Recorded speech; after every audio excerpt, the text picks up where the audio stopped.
ബസന്ത് കൂടി ചേരുന്നുണ്ട്. ബസന്ത്, ഈ അന്വേഷണത്തിന്റെ കൂടുതൽ ആഴങ്ങളിലേക്കുള്ള പരിശോധനകളൊക്കെ പോകുമ്പോൾ ഈ പാക് ബന്ധത്തിന്റെ തെളിവുകൾ ലഭിക്കുന്നു.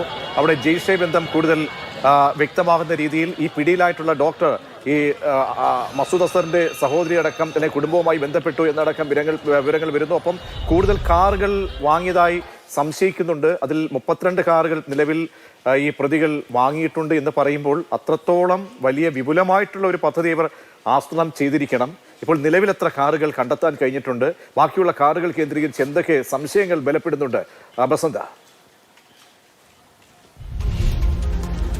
പ്രതീക്ഷ 32 കാറുകൾ ഉപയോഗിച്ചിട്ടുള്ളൊരു സ്ഫോടന പരമ്പര ഇവർ പദ്ധതിയിട്ടു എന്നാണ് അന്വേഷണ ഏജൻസികൾ പറയുന്നത്. വാങ്ങിച്ചു എന്നവർ പറയുന്നില്ല. അതേസമയം 32 കാറുകൾ ഉപയോഗിച്ചിട്ടുള്ള 4 നഗരങ്ങളിലായി വലിയ തോതിലുള്ളൊരു സ്ഫോടന പരമ്പരയാണ് ഇവർ ആസൂത്രണം ചെയ്തത് എന്നാണ് അന്വേഷണ ഏജൻസിയുടെ ഒരു വിലയിരുത്തൽ. അതിൽ 4 കാറുകളാണ് ഇപ്പോൾ അവരുടെ മുന്നിലുള്ളത്. അതിൽ ഒരെണ്ണം ഹുണ്ടായി i20 ചെങ്കോട്ടയിലെ മെട്രോ സ്റ്റേഷന് മുന്നിൽ സ്ഫോടനത്തിൽ തകർന്നു. രണ്ടാമത്തെ കാറ് ഒരു ഫോർഡ് ഇക്കോസ്പോർട്ട് ചുമന്ന നിറത്തിലുള്ളത്. അത് കഴിഞ്ഞ ദിവസം ഹരിയാനയിലെ ഖണ്ഡാവാലി ഗ്രാമത്തിൽ നിന്നും പോലീസ് കസ്റ്റഡിയിലെടുത്തിട്ടുണ്ട്. ഈ വാഹനം അവിടെ കൊണ്ടിട്ടത് ഉമർ മുഹമ്മദിൻ്റെ, അതായത് ഈ ചെങ്കോട്ടയിൽ സ്ഫോടനത്തിൽ കൊല്ലപ്പെട്ട ഭീകരൻ ഉമർ മുഹമ്മദിൻ്റെ ബന്ധുവാണ്. ഒരു ഫഹീം എന്ന് പറഞ്ഞ ഒരാളാണ്. ഈ ഫഹീമിനെ ഇന്ന് രാവിലെ ഫരീദാബാദ് പോലീസ് കസ്റ്റഡിയിലെടുത്തിട്ടുണ്ട്. ചോദ്യം ചെയ്യൽ പുരോഗമിക്കുന്നു. NIAക്ക് കൈമാറുകയും ചെയ്യും. മൂന്നാമത്തെ കാറ് ഒരു മാരുതി ബ്രസയാണ്. ആ ബ്രസ കാറിന് വേണ്ടിയുള്ള തെരച്ചിൽ ഇന്നലെ രാത്രി തന്നെ ആരംഭിച്ചതാണ്. ഇന്നലെ രാത്രി ഡൽഹി നഗരത്തിലും സമീപ പ്രദേശങ്ങളിലുമൊക്കെ വലിയ തോതിലുള്ള വാഹന പരിശോധനയാണ് ഡൽഹി പോലീസ് നടത്തിയത്. ഡൽഹി രജിസ്ട്രേഷന് പുറമെ ഹരിയാന രജിസ്ട്രേഷൻ, മറ്റ് സംസ്ഥാനങ്ങളുടെ രജിസ്ട്രേഷനുള്ള വാഹനങ്ങളൊക്കെ തന്നെ തടഞ്ഞു നിർത്തിയുള്ള പരിശോധന സിറ്റിയിലെ കൊണാട്ട് പ്ലേസ് അടക്കമുള്ള മേഖലയിൽ വളരെ സജീവമായിരുന്നു. ഇതിൻ്റെ തുടർച്ചയായിട്ട് ഇന്ന് ഉച്ചയോടുകൂടി ഈ കാറ് അൽഫല സർവകലാശാല, അതായത് ഫരീദാബാദിലെ അൽഫല സർവകലാശാലയിലെ ഉള്ളിൽ പാർക്ക് ചെയ്ത നിലയിൽ കണ്ടെത്തിയിട്ടുണ്ട്. ഇത് അവിടെ കൊണ്ടിട്ടത് ആരാണ് എന്നുള്ളത് സംബന്ധിച്ച് അന്വേഷണം നടക്കുന്നു.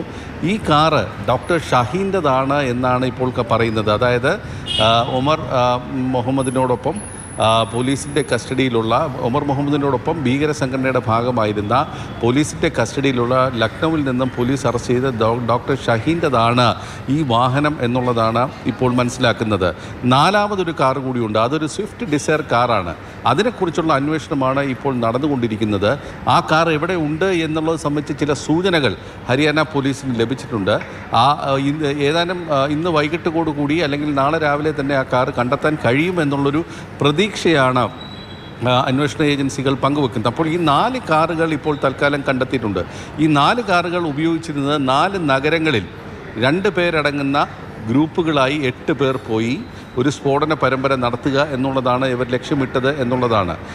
32 കാറുകളാണ് ഇവരുടെ പദ്ധതിയിലുണ്ടായിരുന്നത്. അതായത് വളരെ വിപുലമായ ഒരു ആക്രമണം തന്നെയാണ് അവർ ആലോചിച്ചിരുന്നത്. ആ ഒരു നമ്മളിതിന്റെ ആഴങ്ങളിലേക്ക് പോകുമ്പോൾ ഞെട്ടിത്തെരിക്കുന്ന രീതിയിലാണ് വിശദാംശങ്ങൾ വരുന്നത്. ബസന്ത്, തുടരുക.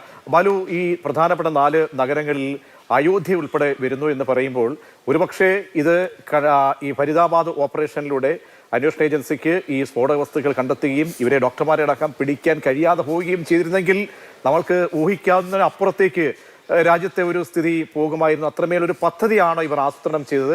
അവിടെ ഉണ്ടായിട്ടുള്ള ഈ ജെയ്ഷെ ബന്ധം, ആ ജെയ്ഷെ ബന്ധത്തിന് പിന്നിലുള്ള നമുക്കറിയാം നമ്മൾ നൽകിയ തിരിച്ചടികൾ, അതിനുശേഷമുള്ള ഈ ഒരു തിരിച്ചടി എന്ന വണ്ണമാണ് ഇപ്പോൾ നമ്മൾ ഇതിനെയൊക്കെ നിരീക്ഷിക്കേണ്ടത്. എന്താണ് ഇപ്പോൾ ഉന്നതതല യോഗങ്ങൾ ഡൽഹിയിൽ നടക്കുന്നത്? ഇനിയുള്ള നീക്കങ്ങൾ സംബന്ധിച്ച് എന്തൊക്കെ മനസ്സിലാക്കുന്നു ബാലു? പ്രതീക്ഷ, വളരെ നിർണായകമായ നീക്കങ്ങളാണ് ഇപ്പോൾ NIAയുടെ ഭാഗത്ത് നിന്ന് ഉണ്ടായിരിക്കുന്നത്. NIAയുടെ 10 അംഗ സംഘമാണ് ഈ കേസ് അന്വേഷിക്കുന്നത്. പക്ഷേ NIAയുടെ തന്നെ ഡൽഹി, ഉത്തർപ്രദേശ്, ഹരിയാന, ജമ്മു കാശ്മീർ മേഖലകളിലുള്ള പല ഉദ്യോഗസ്ഥരും ഈ അന്വേഷണത്തിന്റെ ഭാഗമായിട്ടുണ്ട്. ഈ അന്വേഷണത്തിൽ ഇതുവരെ കണ്ടെത്തിയിരിക്കുന്ന പ്രധാനപ്പെട്ട കാര്യങ്ങൾ ഞാൻ സംക്ഷിപ്തമായി പറയാം. അതിൽ ഏറ്റവും പ്രധാനപ്പെട്ടത് പ്രതീക്ഷ സൂചിപ്പിച്ചതുപോലെ തന്നെ 4 നഗരങ്ങളിലുള്ള സീരിയൽ ബ്ലാസ്റ്റ് സംബന്ധിച്ചാണ്. ഈ ചെങ്കോട്ട ആക്രമണത്തിന്റെ, ഭീകരാക്രമണത്തിന്റെ നിർണായക അല്ലെങ്കിൽ മുഖ്യ പങ്ക് വഹിച്ച ഡോക്ടർ ഒമറിന്റെയും അതുപോലെ തന്നെ മുസാമിലിന്റെയും മുറികളിൽ നിന്ന് ചില ഡയറി കുറിപ്പുകൾ ഈ അന്വേഷണ ഉദ്യോഗസ്ഥർക്ക് ലഭിച്ചിരുന്നു. ഈ കോഡ് ഭാഷയിലുള്ള ഈ ഡയറി കുറിപ്പുകൾ അത് ഡീകോഡ് ചെയ്തപ്പോഴാണ് രാജ്യം തന്നെ ഞെട്ടുന്ന തരത്തിലുള്ള വിവരങ്ങൾ അതിൽ ഉള്ള കാര്യം വ്യക്തമാക്കിയിരിക്കുന്നത്. അതിലാണ് ഈ 4 നഗരങ്ങൾ. അതിൽ ഒന്ന് അയോധ്യയാണ്. അയോധ്യയിൽ നവംബർ 25-ന് സ്ഫോടനം നടത്തുവാനായിരുന്നു ഈ ഭീകരർ ലക്ഷ്യമിട്ടിരുന്നത്. കാരണം 25-ന് ഒരു പ്രത്യേകതയുണ്ട്. ഈ അയോധ്യയിലെ രാമക്ഷേത്രത്തിന്റെ പണി പൂർത്തിയായതിന്റെ ഭാഗമായി അന്ന് പ്രധാനമന്ത്രി പങ്കെടുക്കുന്ന ഒരു ചടങ്ങ് അയോധ്യ ക്ഷേത്രത്തിൽ ഈ നടത്തുവാൻ വേണ്ടി നേരത്തെ തീരുമാനിച്ചിരുന്നു. അതായത് അന്ന് ഈ ക്ഷേത്രത്തിൽ കാവിക്കൊടി ഉയർത്തുക എന്നുള്ള ഒരു ചടങ്ങായിരുന്നു ഉണ്ടായിരുന്നത്. അതേ ദിവസം അയോധ്യയിൽ ഈ സീരിയൽ ബോംബ് സ്ഫോടനം നടത്തുന്നതിനുള്ള ശ്രമങ്ങളാണ് അല്ലെങ്കിൽ പദ്ധതിയായിരുന്നു ഇവർ തയ്യാറാക്കിയിരുന്നത് എന്നാണ് ലഭിക്കുന്ന വിവരം. ഏതായാലും ഈ പദ്ധതികളൊക്കെ വളരെ നിർണായകമായ ഘട്ടത്തിലായിരുന്നു എന്നതാണ് മറ്റൊരു പ്രധാനപ്പെട്ട കാര്യം. കാരണം നവംബർ 25 അടുത്ത് വരുന്നുണ്ട്. പ്രധാനമന്ത്രിയുടെ ഈ ഷെഡ്യൂൾ കഴിഞ്ഞ ദിവസങ്ങളിലാണ് പുറത്തു വന്നിരുന്നത്. അതിനുശേഷമാണ് ഈ 25 എന്ന തീയതി ഇവർ തെരഞ്ഞെടുത്തിരിക്കുന്നതായി പറയുന്നത്. ഡൽഹിയിലെയും ഉത്തർപ്രദേശിലെയും 4 കേന്ദ്രങ്ങളിലാണ് നിലവിൽ ലഭിക്കുന്ന വിവരം അനുസരിച്ച് അയോധ്യ ഉൾപ്പെടെ 4 കേന്ദ്രങ്ങളിലായിരുന്നു ഈ സ്ഫോടനം നടത്തുന്നതിനുള്ള പദ്ധതി അവർ തീരുമാനിച്ചിരുന്നത്. ഈ കാര്യങ്ങളെല്ലാം തന്നെ തീരുമാനിച്ചിരുന്നത്. ഇതിന്റെ മുഖ്യമായ ഗൂഢാലോചന നടന്നത് അൽഫലാഖ് സർവകലാശാലയിലെ 17-ാം നമ്പർ ബ്ലോക്കിലാണ്. ഈ 17-ാം നമ്പർ ബ്ലോക്കാണ് സർവകലാശാലയിലെ മെൻസ് ഹോസ്റ്റൽ എന്ന് പറഞ്ഞാൽ. അവിടുത്തെ 13-ാം നമ്പർ മുറിയിൽ ബാലു സൂചിപ്പിച്ചതുപോലെ തന്നെ എന്തായിരിക്കാം ഈ സർവകലാശാല കേന്ദ്രീകരിച്ചുള്ള പരിശോധന എന്നതിലേക്ക് കൂടി പോവുകയാണ്. ബസന്ത്, സർവകലാശാല വളരെ ദുരൂഹമായി നിൽക്കുന്ന ഒരു കേന്ദ്രമാണ്.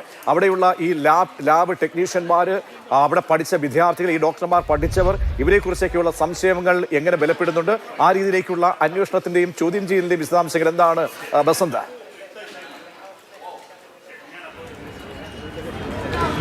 പ്രജീഷ, ഈ സർവകലാശാലയുമായി ബന്ധപ്പെട്ടാണ് ഇപ്പോൾ ഏറ്റവും കൂടുതൽ ആരോപണങ്ങൾ വരുന്നതിൽ ഏറ്റവും ഒടുവിലുള്ള ഒരു വിവരം എന്ന് പറയുന്നത്, ഒന്ന്, സർവകലാശാലയ്ക്ക് നാക്ക്, അതായത് ഈ അക്രഡിറ്റേഷൻ നൽകുന്ന ദേശീയ ഏജൻസി ഇപ്പോഴൊരു നോട്ടീസ് നൽകിയിട്ടുണ്ട്. അതായത് നിങ്ങൾ നൽകിയിട്ടുള്ള വിവരങ്ങളൊക്കെ തന്നെ തെറ്റാണ്, അല്ലെങ്കിൽ നിങ്ങൾക്ക് അതിൻ്റെ ഈ അംഗീകാരം നഷ്ടപ്പെട്ടിരുന്ന ഒരു സാഹചര്യമുണ്ട്, അത് പുതുക്കിയിട്ടില്ല തുടങ്ങിയ കാര്യങ്ങളൊക്കെ ചൂണ്ടിക്കാട്ടിയാണ് ഇപ്പോൾ നാക്ക് ഒരു നോട്ടീസ് നൽകിയിരിക്കുന്നത്. രണ്ടാമതായിട്ട് വരുന്നത്, ഈ പല യൂണിവേഴ്സിറ്റിയുടെ വെബ്സൈറ്റ് അവർ തന്നെ പിൻവലിക്കുന്ന ഒരു സാഹചര്യമാണ് ഉണ്ടായത്. അതായത് ഇപ്പോൾ വെബ്സൈറ്റ് അവൈലബിൾ അല്ല, അല്ലെങ്കിൽ ലഭ്യമല്ല.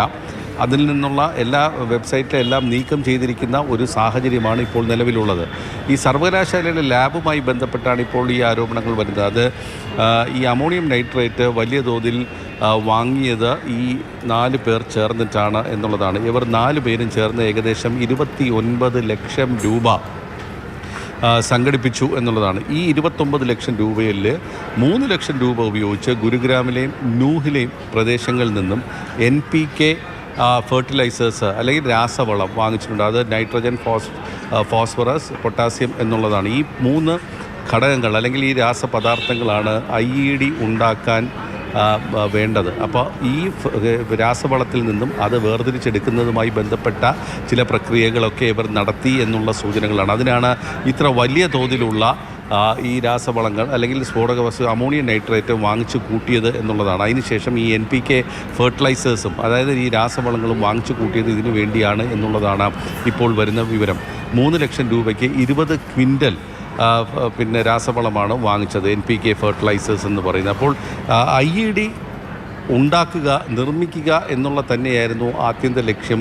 അതിനു വേണ്ടിയുള്ള പ്രക്രിയകൾ ഈ ലാബിൽ നടന്നു എന്നുള്ളൊരു സംശയമാണ്. ഇപ്പോൾ ലാബ് അടയ്ക്കുന്ന ഒരു സാഹചര്യമാണുള്ളത്. ഇപ്പോൾ അത് ലാബ് അടച്ചു പൂട്ടിയിട്ടുമുണ്ട്. ഏതായാലും സർവകലാശാലയുടെ സ്ഥാപകനെതിരെ തന്നെ നേരത്തെ ഒരു ആരോപണം ഉയർന്നിരുന്നതാണ്. വലിയ തോതിൽ പണം തട്ടിപ്പിന് ഉള്ള ഒരു ആരോപണം ഉയർന്നിരുന്നു. എന്നിട്ടും അന്നത്തെ സർക്കാർ, ഹരിയാന സർക്കാർ അന്ന് ഈ സർവകലാശാലയ്ക്ക് വേണ്ടി ഏക്കർ കണക്കിന് ഭൂമി നൽകി എന്നുള്ളതാണ്. ഈ സർവകലാശാല സ്ഥാപിക്കുന്നതിന് ഏക്കർ കണക്കിന് ഭൂമി നൽകി എന്നുള്ളൊരു ആരോപണം കൂടി ഇപ്പോൾ പുറത്തു വരുന്നുണ്ട്. അതിൻ്റെ രേഖകളൊക്കെ തന്നെ ഇപ്പോൾ വരും ദിവസങ്ങളിൽ പുറത്തു വരും. എത്ര ഏക്കറാണ് നൽകിയത്, ഏത് സർക്കാരിൻ്റെ സമയത്താണ് നൽകിയത് തുടങ്ങിയ കാര്യങ്ങളൊക്കെ വരും ദിവസങ്ങളിൽ പുറത്തു വരാൻ പോവുകയാണ്. പക്ഷേ ഇതിൻ്റെ സ്ഥാപകനെതിരെ വലിയൊരു സാമ്പത്തിക ആരോപണം നേരത്തെ ഉയർന്നിരുന്നതാണ്. ആ ആരോപണം നിലനിൽക്കുമ്പോഴാണ് ഈ സർവകലാശാല സ്ഥാപിക്കുന്നതിന് സ്ഥലം നൽകിയത് എന്നുള്ളതാണ് ഇപ്പോൾ പുറത്തു വരുന്ന വിവരം. ശരി, ബി ബാലഗോപാലും ബസന്തുമാണ് വളരെ പ്രധാനപ്പെട്ട നിർണായകമായ വിശദാംശങ്ങൾ ഈ സ്ഫോടനത്തിന് പിന്നാലെയുള്ള അന്വേഷണത്തിലൂടെ പുറത്തേക്ക് വരുന്ന കാര്യങ്ങൾ പങ്കുവച്ചത്. അവിടെയാണ് ഈ സർവകലാശാല അൽഫലാം സർവകലാശാലയുടെ ലൈസൻസ് പോലും ഇല്ലായിരുന്നു, അല്ലെങ്കിൽ അംഗീകാരം പോലും അതിനില്ലായിരുന്നു എന്ന് നാക്കിന്റെ അടക്കം സ്ഥിരീകരണം വരുമ്പോൾ ഈ സർവകലാശാല ദുരൂഹമായി നിൽക്കുന്നു. പാകിസ്ഥാൻ ബന്ധം, ജെയ്ഷെ ബന്ധമടക്കം ഈ സ്ഫോടനത്തിന് പിന്നിലൂടെ വെളിവാകുന്നു എന്ന എടുത്തു പറയേണ്ട കാര്യങ്ങളാണ്, ഡെവലപ്മെന്റാണ് ഈ ദിവസം സംഭവിക്കുന്നത്.